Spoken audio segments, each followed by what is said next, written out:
might have watched him yesterday for a little bit on one of these side streams. Yeah, I believe that is him and Shin from Korea. Both players getting underway. This is actually the first turn as Tomoyuki leading with Tapu Koko and I missed that Pokemon. I believe it was... There's a Neolego and Tapu Koko on the one side. And on Shin's side, Koko. Yeah. Yep, and Tomoyuki also has his own Tapu Koko as well. Yep, sorry. As well as a Mudsdale. Yep. So, you know, Mudsdale's in a great spot here, threatening KOs onto both Pokemon. Neolego definitely threatens, you know, damage onto the Tapu Koko, but then you put it at risk to the Mudsdale. So, you know, there's definitely some matchups on both sides, but still in favor of Shin, I would say, thanks to the Mudsdale. And here we go. Tapu Koko is now going to retreat back to Shin's bench, and it looks like Kartana is going to take the field here, as Nihilego is also going to be switching out here. It is going to be the Salamence going to come in, going to drop an Intimidate on both Kartana and Mudsdale. Very strong Intimidate right there to weaken the amount of damage that Mudsdale and Kartana are going to be able to do. Here we go. Tapu Koko is going to protect itself, not going to want to take any damage from this Mudsdale here, as the Mudsdale just hits into that Salamence slot.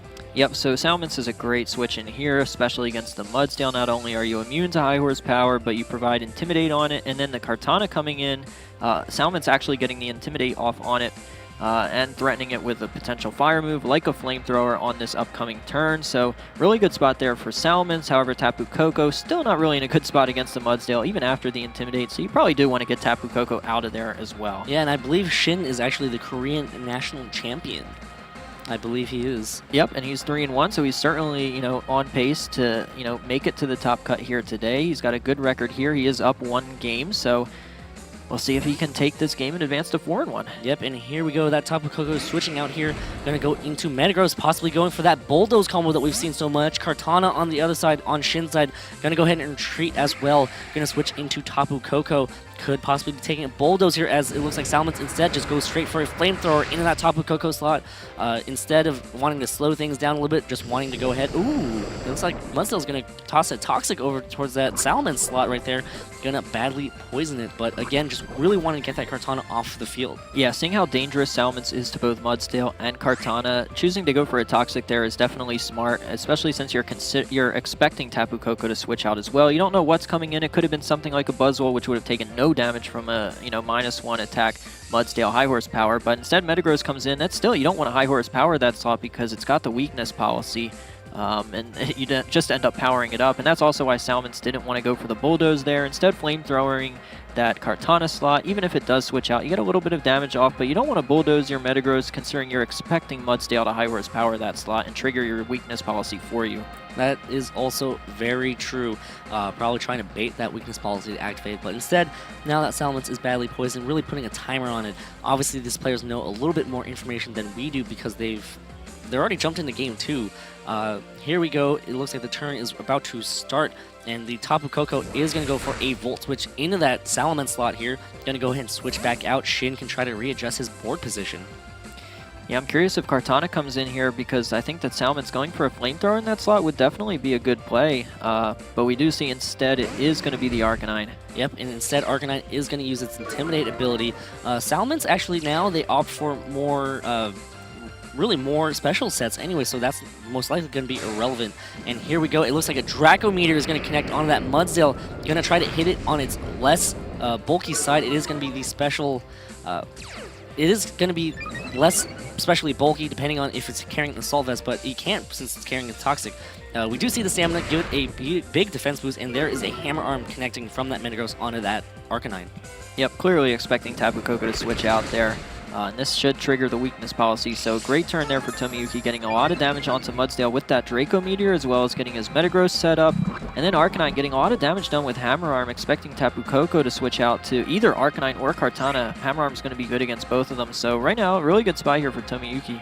Yeah, but that Metagross is pretty threatened. I believe Arcanine should be able to get the KO with a Flare Blitz if it is one of those physical sets, so that Metagross, although it is boosted and ready to go, of course it is now threatened, but of course Salamence has access to Bulldoze.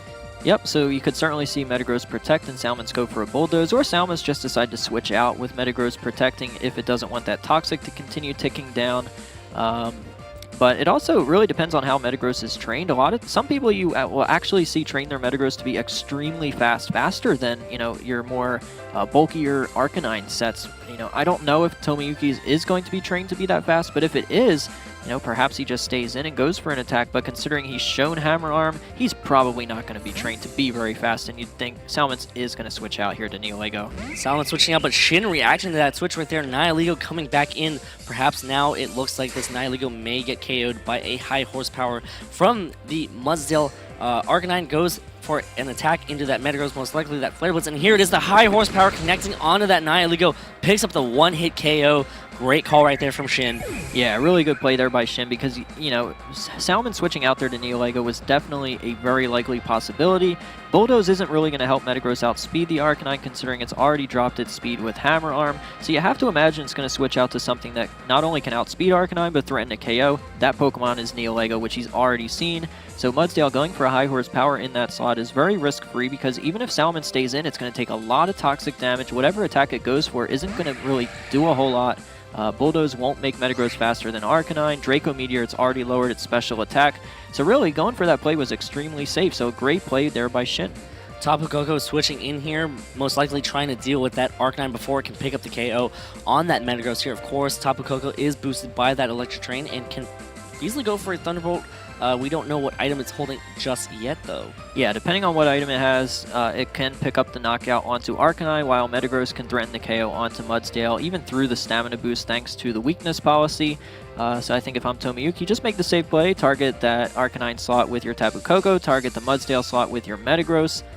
Yep, and here we go. The Arcanine is going to protect itself. Shin right now hoping that Mudsdale can hang on. Tapu Koko now going to go ahead and go for the Gigavolt Havoc here. Gonna bypass that Protect and do some damage to that Arcanine. Just gonna be a little bit of chip damage because of the way Z moves work through Protect. And here it is, that Gigavolt Havoc coming out. Yeah, it'll be interesting to see how much this does. Is it enough to put Arcanine into Bury healing range, or is it gonna leave it just above that mark?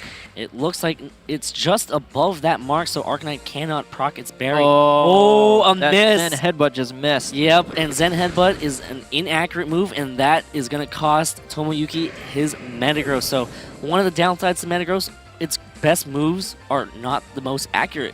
Yeah, none of Meteor Mash, Zen Headbutt, or Hammer Arm are 100% accurate, so that's always the risk in using Metagross, and not a good time for Tomoyuki to miss that attack, because instead of picking up the knockout onto Mudsdale, instead he just loses his Metagross, and he's already down 1-0, so not a good turn there for Tomoyuki.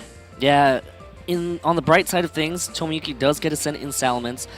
We know that the Salamence Draco Meteor is going to be pretty close to being able to KO the Mudsdale, but of course, you also lower your special attack stat.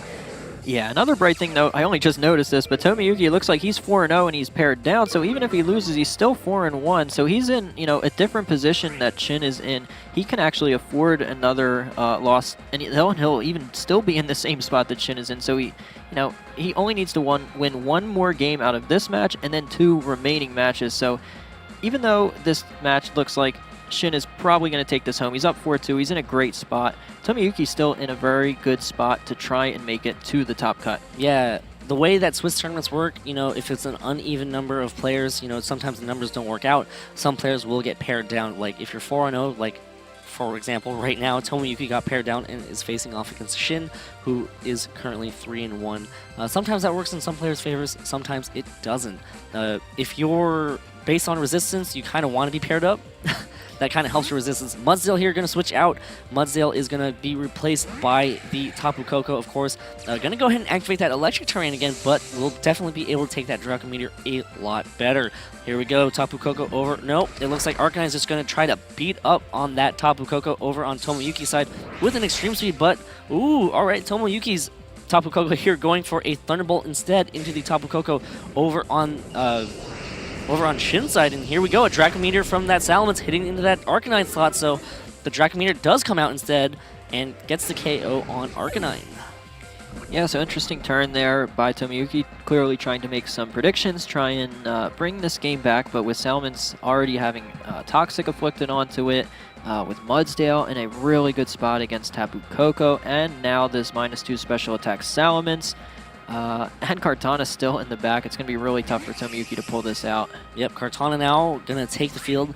It does not have any Intimidates on it, so here we go, Ray. 3 Pokemon left on Shin's side, 2 Pokemon left.